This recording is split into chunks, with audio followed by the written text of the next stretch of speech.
тыра хэтвэ ляхта ага или ала.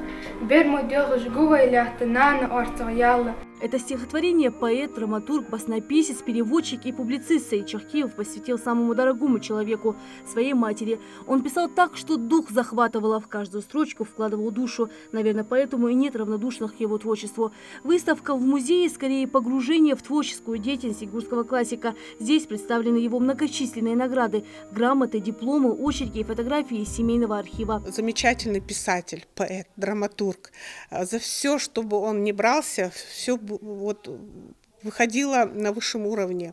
Он был и редактором газеты «Сердало», он был первым редактором детского журнала «Сердало». Саид Чахкиев родился 22 января 1938 года в Насыркоте. В разные годы занимал ответственные должности главного редактора газеты «Сердало», директора Республиканского кукольного театра, министра культуры Ингушетии. Он написал более 30 поэтических и прозаических сборников в самых разных жанрах – стихи, рассказы, пьесы, повести и романы.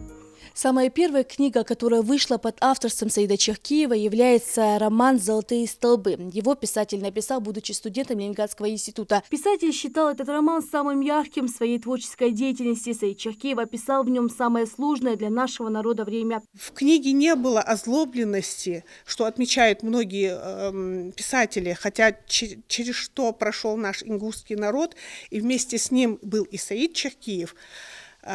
Вот все тяготы, все вот, желание, вот эти все долгие 13 лет желания вернуться.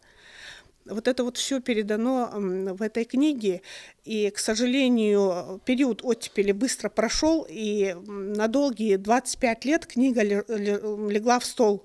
Вдохновленные творчеством Саида Чахкиева, режиссеры сняли в Ингушетии фильм «Крошки хлеба» на одноименный рассказ автора. Фильм поучительный, он рассказывает о том, как много значила в годы депортации для людей даже одна крошка хлеба.